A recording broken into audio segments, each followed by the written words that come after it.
الرحیم مقدمے کی کارروائی کیسے ہوگی؟ تو اس میں جب کوئی عرض دعویٰ قاضی کے سامنے پیش ہو تو قاضی دیکھے گا کہ ضابطے کے اعتبار سے درخواست مکمل ہے یا نہیں۔ اب درخواست میں کیا چیزیں ہونی چاہیے؟ مدعی کی نام، وضعیت، پتہ، مدعا علیہ کا بھی یہی کچھ، وجوہ دعویٰ واضح اور مفصل ہو، دعویٰ مطالبہ تو بھی واضح اور متعین، مدعی کے دستخط اگر دستخط نہیں کر سکتا نشان انگوٹھا، مقدمہ کی نوعیت کے اعتبار سے کچھ اور بھی ضروری چیزیں جو بھی ہوں ان کی ضرورت ہو، اور اندراج مقدمہ کے لیے دارالقضاء کی طرف سے، عدالت کی طرف سے جو فیس ہے، ڈاک اخراجات، دیگر دفتری اخراجات، وہ بھی، اور ان کے بارے میں یہ بھی وضاحت کہ وہ داخل دفتر کر دیے گئے ہیں کہ نہیں کیے گئے۔ ہمارے عام طور پہ یہ کام وکیل کرتے ہیں اور وکیلوں کے منشی کرتے ہیں۔ وکیل کے ساتھ عام طور پہ منشی ہوتا ہے، وہ مدعا علیہ سے فیس لیتے ہیں محرر کی، اور وہ لمسم لے لیتے ہیں، کچھ اپنا خرچہ ہوتا ہے ان کا، کچھ محرر کو دیتے ہیں، محرر اس میں سے کچھ جمع کرواتا ہے، کوئی اپنی جیب میں ڈالتا ہے، تو سب چلتا ہے ہمارے یہاں۔ اب مدعی اور مدعا علیہ کی وضعیت اور پتہ لکھتے ہوئے یہ بھی ضروری ہے کہ فریقین کے مستقل سکونت کا پتہ اور موجودہ پتہ بھی، اگر دونوں الگ ہیں تو وہ بھی لکھے جائیں۔ دعویٰ مفصل ہو، یعنی مثال کے طور پہ ایک عورت اپنے شوہر سے نکاح فسخ کروانا چاہتی ہے تو تفصیل سے لکھنا چاہیے کہ کیا اسباب ہیں جن کی وجہ سے ولایت کی چاہتی ہے، اور دعویٰ مطالبہ واضح الفاظ میں ہو، اور مدعی اپنا مطالبہ لکھے کہ وہ قاضی سے کیا چاہتا ہے۔ اس لیے کہ بسا اوقات کہانی تو بتا دیتے ہیں لیکن یہ نہیں لکھا ہوتا کہ اب مطالبہ کیا ہے۔ جیسے کہ استفتاءات میں بھی آپ دیکھتے ہیں عام طور پہ یہ لکھا ہوتا ہے کہ کیا کرنا ہے، یہ نہیں لکھا ہوتا کہ، یعنی کہانی لکھی ہوتی ہے لیکن وہ سوال نہیں لکھا ہوتا۔ تو یہ ساری کاروائی عام طور پہ ہمارے یہاں وکیل کرتے ہیں، اور بلکہ وکیلوں کے منشی کرتے ہیں، اور اس کے بعد وکیل نے یا اس کے منشی نے محرر کو یہ تحریر دینی ہوتی ہے ساری لکھ کے، اور وکیلوں کی جو فیس ہوتی ہے وہ انہی کاموں کی ہوتی ہے، یہی کام وکیلوں نے کرنے ہوتے ہیں ہمارے یہاں آج کل۔ پھر اگر دعویٰ کسی منقولہ یا غیر منقولہ چیز کا ہے، بٹوارے کا ہے، تو وہاں بھی وضاحت ہو، مثلا یہ جو چیزیں ہیں جن کا دعویٰ کر رہا ہے وہ جہیز ہے تو اس کی فہرست ہو، حق مہر ہے تو اس کی وضاحت ہو، اگر اراضی ہیں، زمینیں ہیں تو ان کے کھاتے ہوں، خسرہ ہو، موضع ہو، اور وراثت ہے تو مورث کا نام ہو، وارثان کی تفصیل ہو، کون کون فوت ہوا ہے، کب فوت ہوا ہے، اس کے فوت ہونے کے وقت کون زندہ تھے، وہ ساری تفصیل موجود ہو۔ تو درخواست مکمل ہے تو قاضی اس درخواست پر نمبر لگانے کا حکم دے گا، اور محرر کی ذمہ داری ہوتی ہے کہ وہ اندراج کرے اور درخواست فرد کی اس پر احکام لگائے، فرد احکام پر ضروری صراحتیں درج کرے، اور ساری تفصیل بنا کر پھر قاضی کے سامنے مسئلہ پیش کرے، اور قاضی فرد احکام پر تاریخ کی صراحت کے ساتھ اپنا پہلا حکم لکھے کہ اطلاع ما مثنیٰ عرضی دعویٰ بنام مدعا علیہ ہے، اور مورخہ فلاں تک بیان تحریری بذریعہ ڈاک کے دستی طلب ہو، اور مدعی کو حکم کی اطلاع دی جائے۔ اب اس حکم کی تعمیل میں محرر دفتر ایک اطلاع مدعی کے نام جاری کرے گا، اور اطلاع کی نقل قاضی کے دستخط اور عدالت کی مہر کے ساتھ شامل مثل کرے گا۔ مدعا اطلاع وصول کرے، مقررہ تاریخ تک بیان تحریر داخل نہ کرے، مہلت بھی طلب نہ کرے یا اطلاع لینے سے انکار کر دے تو بہر صورت قاضی مقدمہ کی سماعت کی تاریخ مقرر کر دے گا۔ فریقین کو شواہد ثبوت اور وقت تاریخ کے ساتھ طلب کیے جانے کا حکم فرد احکام پر لکھے گا، جس کی تعمیل محرر دفتر کریں گے۔ جو اطلاع عدالت سے کسی کے نام جائے گی اس کی نقل بھی شامل مثل ہونی چاہیے۔ اگر مدعی کے دیے ہوئے پتے پر مدعا موجود نہ پایا جائے تو مدعی کو معینہ تاریخ تک صحیح پتہ داخل کرنے کا حکم دیا جائے، اور اگر دعویٰ مدعا کی مفقود الخبری کا ہو تو مدعا کے قریبی رشتہ داروں یا بستی کے معززین کے نام اطلاع جاری کی جائے اور ان سے مدعی کے دعویٰ کے بارے میں استفسار کیا جائے اور اخبار میں اعلان کیا جائے، یا جو بھی ذرائع ابلاغ ہیں ان کے ذریعے اطلاع دی جائے۔ قاضی اگر محسوس کرتا ہے کہ مدعا قصداً اطلاع لینے سے گریز کر رہا ہے تو دستی اطلاع تعمیل کرانے کی کوشش کرے، یا پھر مدعا کے جہاں رہتا ہے وہاں کے معززین یا مدعا کے قریبی رشتہ داروں کے ذریعے اطلاع تعمیل کرنے کی کوشش کی جائے گی۔ اسی طرح مدعا کے فرار اور قصداً گریز کی صورت میں قاضی اس کی طرف سے کسی کو وکیل مقرر کر سکتا ہے۔ پہلے تو یہ ہوگا کہ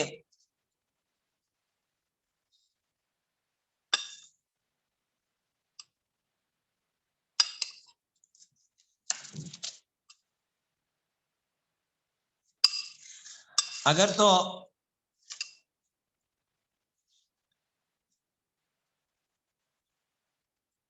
قاضی اس کا عدالت میں حاضر ہونا ضروری ہے تو پولیس کے ذریعے اس کو طلب کرے گا،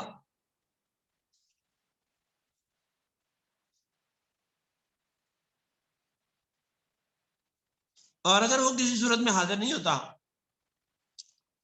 تو پھر اس کی طرف سے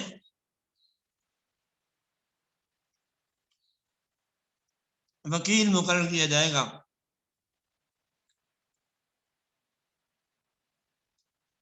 اور قاضی اس وکیل کو ہی رفع الزام کا حکم دے گا۔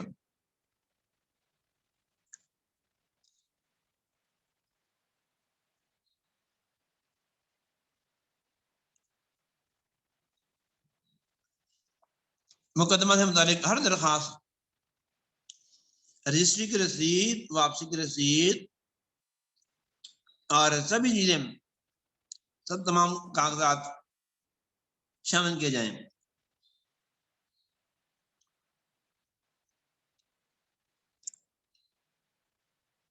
اور مثل لگائے جانے والے ہر کاغذ پر عدالت کی مہر ہو۔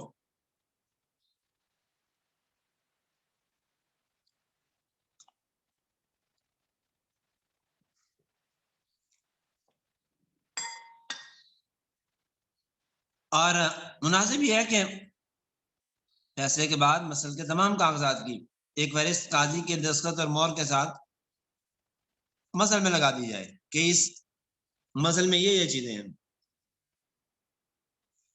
اور پھر اس کے ساتھ ساتھ یہ ہے کہ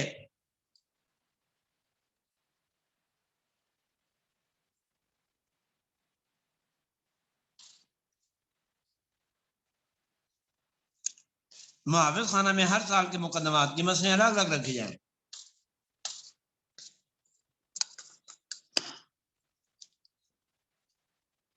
سال کے حساب سے مسئلوں کا ریکارڈ سب محفوظ ہو۔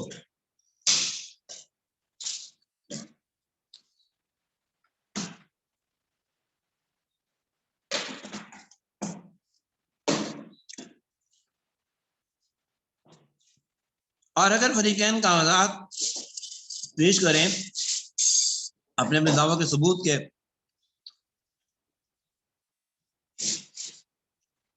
تو مطبوعہ فارم پر اس کی 2 فہرستیں تیار کی جائیں۔ الگ الگ، مدعی کی الگ، مدعا کی الگ، اور کاغذات ثبوت اور مخصوص فائل میں محفوظ کر دیے جائیں۔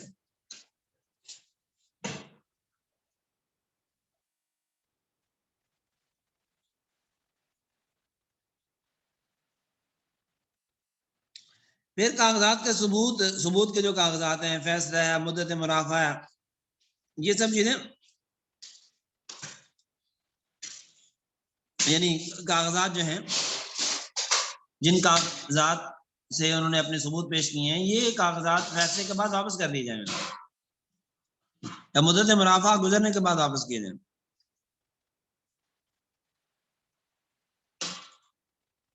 اور اگر قاضی نہیں واپس کرنا چاہتا، اپنے پاس رکھنا چاہتے ہیں تو ریکارڈ میں رکھ لیں۔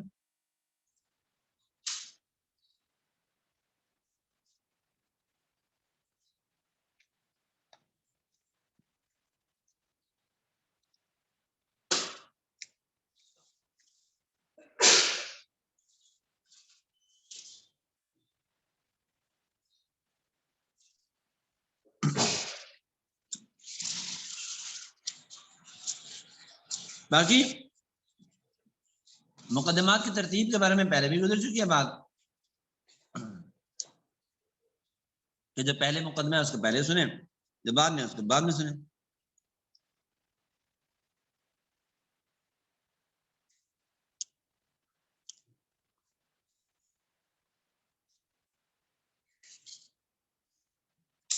اور یہ عام طور پہ عدالتوں میں پیشکار ہوتے ہیں، ان کی ڈیوٹی ہوتی ہے کہ کس کو پہلے پیش کرنا ہے، کس کو بعد میں پیش کرنا ہے۔ اور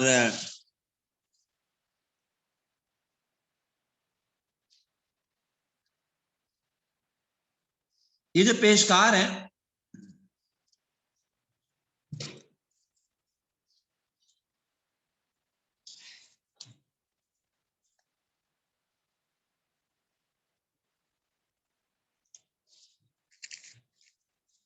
یہ اس پیشکاری پر اور ترتیب پر لوگوں سے پیسے نہیں لے سکتے۔ اگر یہ ترتیب بنانے میں، پیش کرنے میں لوگوں سے پیسے لیتے ہیں تو رشوت ہوگی۔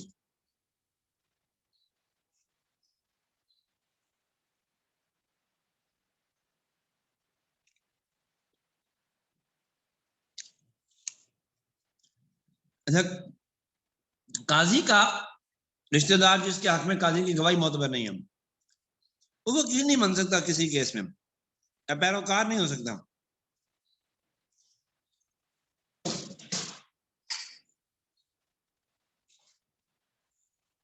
اور اسی طرح قاضی اگر کسی شخص کے بارے میں سمجھے کہ اس کو وکیل یا پیروکار بنانے میں نقصان ہو سکتا ہے تو روک سکتا ہے، قاضی کو اختیار ہوتا ہے۔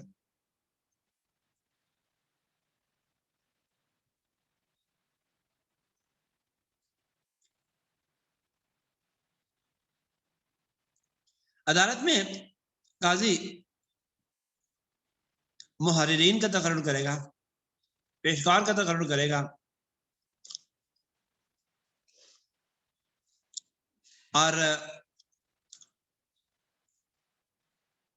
دفتر کے محافظ خانے کے نگرانوں کا تقرر کرے گا۔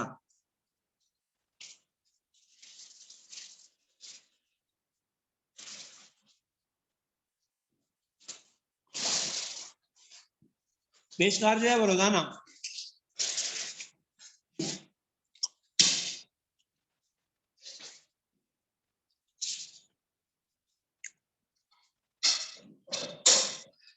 قاضی کے سامنے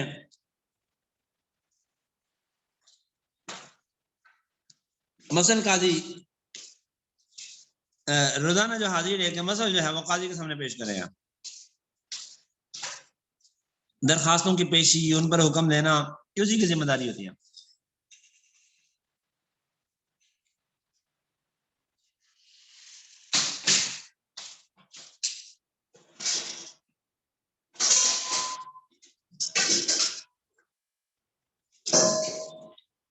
جو عدالت کا نگران ہوتا ہے، ناظرہ ہوتا ہے، وہ قاضی کی نیابت میں تمام مسائل، کاغذات، دارالقضاء کی موریں، مملوکہ اشیاء، ان سب کا نگران اور امین ہوتا ہے۔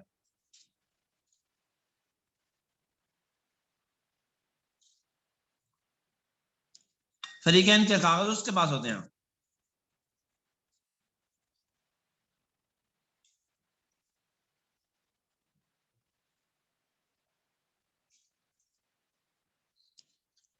اور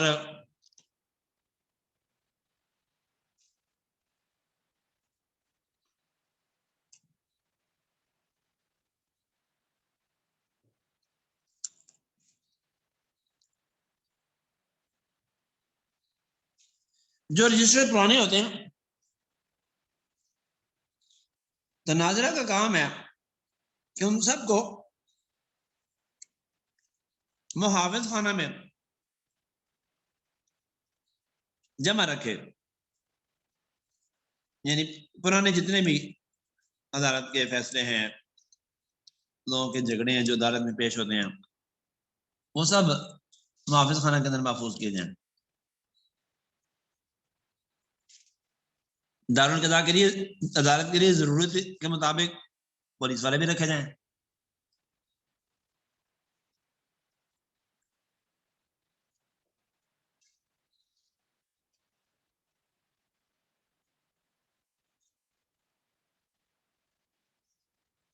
ان پولیس والوں کا کام ہے کہ پیشی کے وقت عدالت کے آداب کا رعایت رکھتے ہوئے فریقین اور گواہوں کو قاضی کے سامنے پیش کریں، کاغذات کی حفاظت، صفائی، دوسرے کاموں میں محررین، دارالقضاء کے ساتھ تعاون، یہ سب ان کا کام ہوگا۔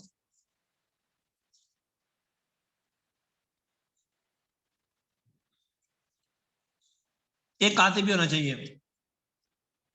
جو قاضی کے سامنے گزرنے والے بیانات کو لکھے گا۔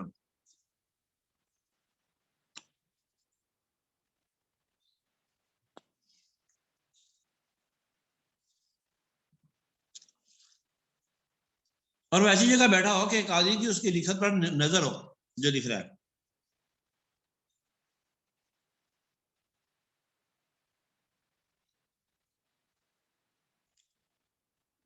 اور یہ ضروری ہے کہ عدالت کے تمام افراد جتنے بھی کارکن ہیں سب راست باز، نیک، امانت دار ہوں، اور وہ یہ سمجھے کہ ہم ایک دینی ذمہ داری پوری کر رہے ہیں۔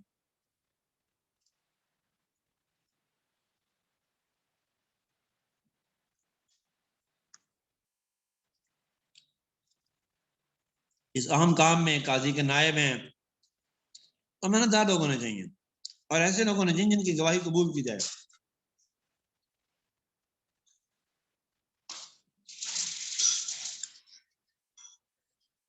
اگر قاضی کی عدالت میں ایسے لوگ آتے ہیں کہ جن کی قاضی زبان نہیں سمجھتا تو اس کے لیے مترجم بھی رکھ سکتے ہیں۔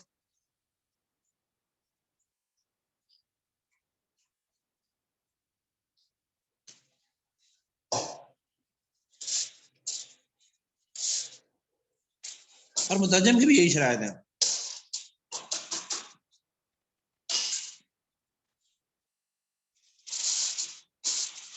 اس طرح سے ماہر افراد بھی مقرر کر سکتا ہے جو تقسیم کے اصولوں سے واقف ہوں،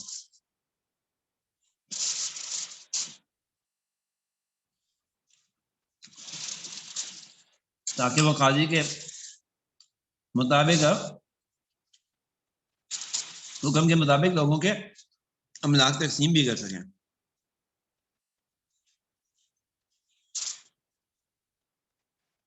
جو بٹوارہ افسر ہو قاسم، اس کی فیس بھی مقرر کی جا سکتی ہے اور ان حصے داروں سے ان کے تناسب سے وصول کی جائے، اور اس کے بھی ضروری ہے کہ وہ عادل، نیک اور اپنے کام کا ماہر ہو۔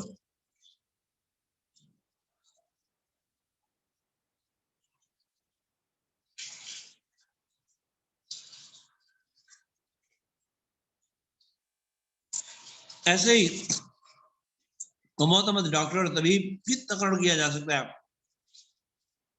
اس کی فیس مقدمے کے فریق سے لی جائے گی.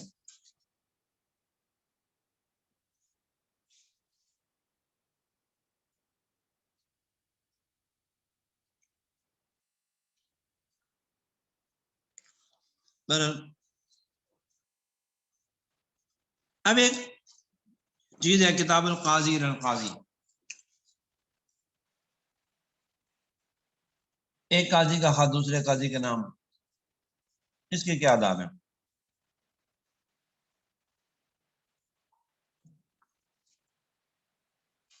عام طور پہ سماعت مقدمہ اور فیصلہ کے دوران دو حلقوں کے قاضیوں کے درمیان مراسلت کارروائی کی تکمیل، فیصلہ یا فیصلے کی تنفیذ کے لیے مسئلے بھیجنے کی ضرورت پیش آتی ہے. اس میں حدود قصاص کے علاوہ تمام امور میں قاضی کی بھیجی ہوئی تحریر مثلا دوسرے قاضی کے نزدیک معتبر ہوں گے اور وہ حکم کی بنیاد بن سکتی ہیں.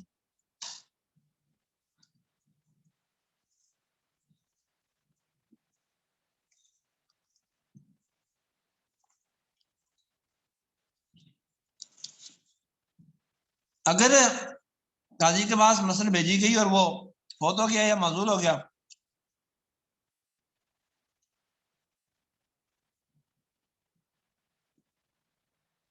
تو جو اس کا جانشین ہے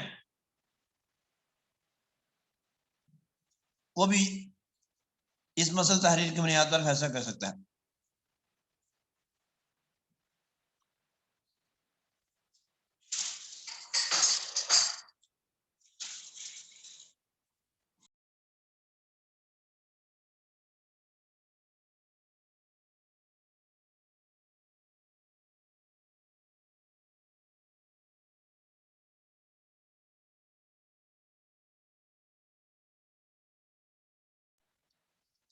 اور قاضی مکتوب علیہ کے پاس مسئلہ پہنچنے سے پہلے یا اس کے دیکھنے سے پہلے اگر قاضی اول کا انتقال ہو گیا معزول ہو گیا تو اس سے مسئلہ کو اثر نہیں پڑے گا. قاضی جو کاغذات دوسرے قاضی کے پاس اپنے فیصلے کی تنفیذ یا فیصلہ کرنے کے لیے بھیجے ضروری ہے کہ انتہائی محتاط اور قابل اعتماد ذرائع سے بھیجے. کتاب القاضی کی قبولیت کی اتنا ہی کافی ہے کہ قاضی مکتوب ہے جس کی طرح بھیجا گیا وہ قاضی جو لکھنے والا ہے اس کے دستخط اور مہر کو پہچانتا ہو اور بس یہ اطمینان ہوگی اسی نے لکھا ہے، جعل سازی نہیں ہے.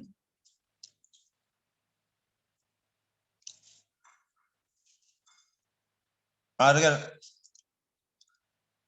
اسے شک ہو تو وہ خود اس قاضی کو یا اس سے دو معتبر شہادتوں کو طلب کر سکتا.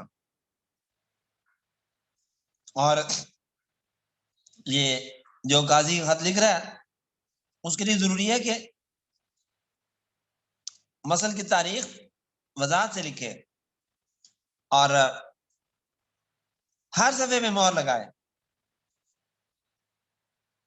تو یہ کتاب القاضی القاضی کے کچھ احکام تھے. یہ بحث مکمل ہوئی. اب آپ حضرات اس بحث کو یاد فرما لیں تو اسی پہ اکتفا کرتے ہیں. حضرات مرحبا.